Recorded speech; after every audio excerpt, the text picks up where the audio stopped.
kind of want to look at a way that Jesus helped those that are hurt, that Jesus kind of went about doing this, to kind of get an example of maybe how in our lives, not the step-by-step process that we need to make sure and write a little checklist and mark each one, but in a general practice of what kind of needs to be going on the inside and then on the outside.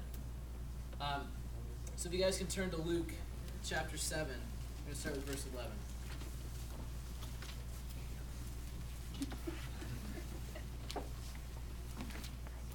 And see, Jesus was oftentimes traveling from town to town and going and speaking and talking to their synagogues and just being among the people. Luke what? 7, starting with verse 11.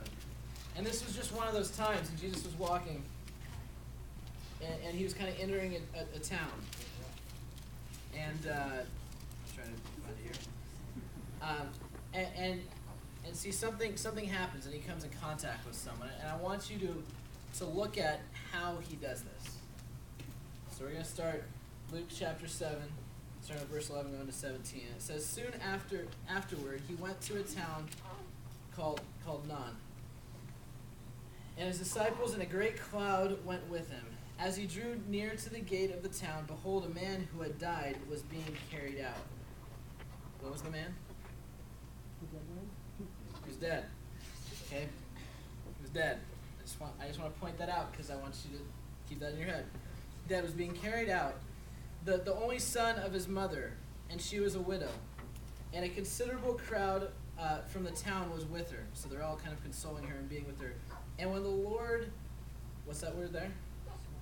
Saw her, he had compassion on her and said to her, do not weep.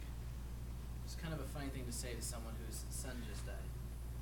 But there's a reason for it. He said, and so then he came up and touched the bier, and the bearer stood still, and he said, young man, I say to you, arise. And the dead man sat up and began to speak, and Jesus gave him to his mother. Fear seized them all, and they glorified God, saying, a great prophet has risen among us. And God has visited his people, and this report about him spread through the whole of Judea and all the surrounding country. And see, so what I'm not saying is we need to help people through their hurt by raising people literally from the dead. Okay?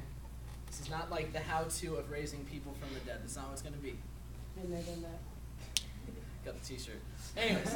Got the bumper sticker. But what I do want you to look at is I want you to realize there is a widow who is hurting. There's a guy who is dead. There is a problem, and there is pain, and there is hurt. Okay? And there's a few things that Jesus does without even being written on this page that we kind of need to start with before we even look at what happens. And that is that the heart of Jesus was the same heart as his Father, of course, was that of having a heart for the people, of always caring and having compassion on those that he was around. He walked into towns, and yeah, he argued with the Pharisees, and those type of things happened, but he was caring about the people. And a lot of times people come to Jesus and they'd be like, I just need your help, and it kind of be like it wasn't really his intention to help that person, but he's like, okay, you're here, you're hurting. His heart was to help those that were around him. And you can kind of say, for us too, it was kind of about keeping his eyes open. He was entering the city, and he could have easily just gone, there's a crowd over there, I'm going to keep going in. I have a lot of things to do today. I have a lot of people to meet. I'm just going to go into town. I mean, most of us, if we see a crowd of people and we're kind of maybe needing to get somewhere, do we stop? No, because see, he had his eyes open, looking for opportunities that he might be able to come and help people. And so first of all, we have to have open eyes. We have to be able to see what is going on and be able to recognize what is happening. But most of the time we live our life in a tunnel vision. Not looking around, not trying to figure out what's going on around us, we just go. You wake up in the morning, put your clothes on, maybe brush your teeth, get out the door. Maybe, right?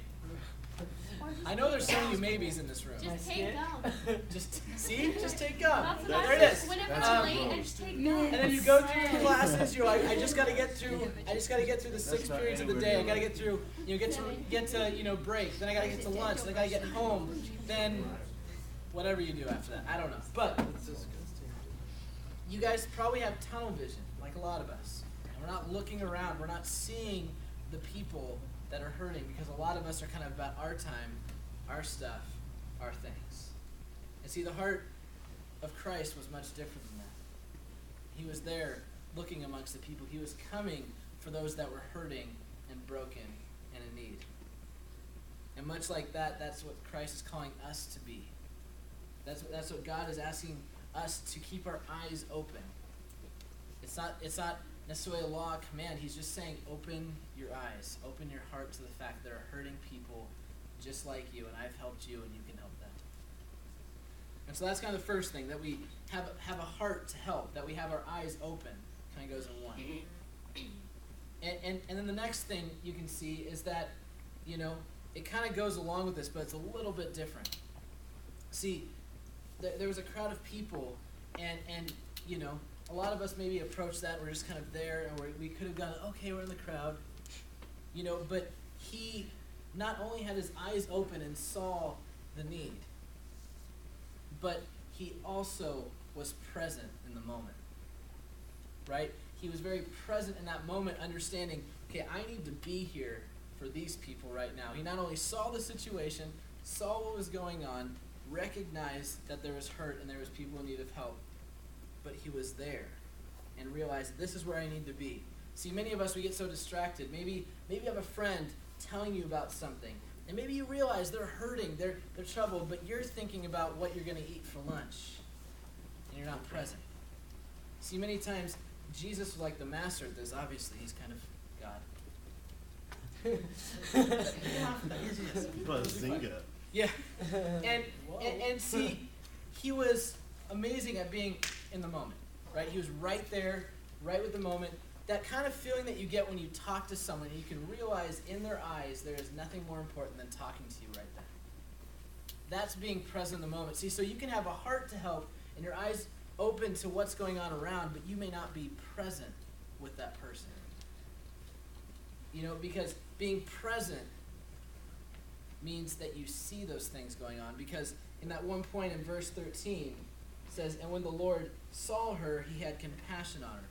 See, the moment Jesus had compassion on her, he's there. He's not looking other places. He's not going, man, I really got to look at what I need to do the rest of the day, and then I can get back to you. And I think I'm just kind of as guilty of this as everybody else, because we all get busy. We all get tied into things. And see, sometimes we need to recognize that the hurt and the pain that others are going through is maybe more important than anything else that's going on in life. That these pain things that are going on, maybe they're also the process to help us learn and grow as well.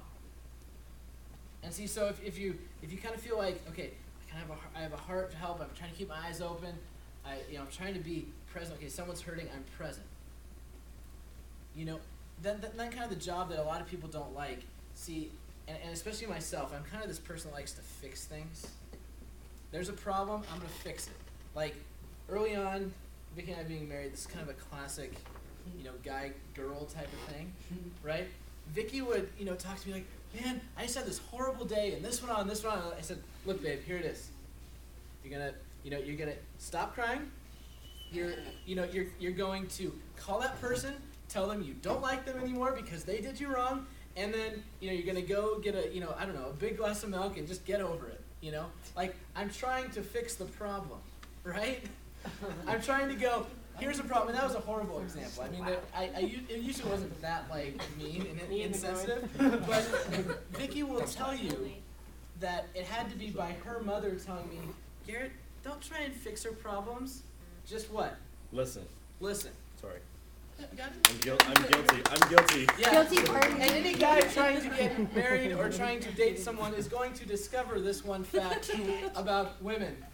They don't want to hear your solution. No, I got it. They want to hear you not say a word and listen. Right? And see, that's what people hurting want too. They may say, oh, I want you to fix my problems, I want you to take care of it. But see, in order to understand what is going on, you have to listen. And see, in Jesus' situation, it was slightly more obvious. There was kind of a dead person there. But I'm sure, he said, do not weep, and, he's kind of a little harsh, but I'm assuming that there's a part in the story where Jesus kind of said, what's going on? What are you going through? And many times in his ministry, he says that, what's the problem? And yes, he then goes on to figure out what action he needs to take, but not before he actually listens. See, because I can come up with a solution to Vicky's problem when she says 3 words. I think I got it solved. I didn't listen. I didn't try and observe and figure out what was going on. I just went, oh, you got a problem? I am man. I can fix this. I am mad. Right? Dude, That's exactly how it goes. And see, that's not helping people through hurt. That's trying to act like your top dog and solve everybody's problems. And see, here's what we need to understand, okay? We were broken, and we needed Christ to help us. So when we help other people, who do we need to help us? Jesus. One of 3 answers, every 3 church answers that you can answer every question with. Jesus. Jesus. Right? He spoiled it. He's not Jesus.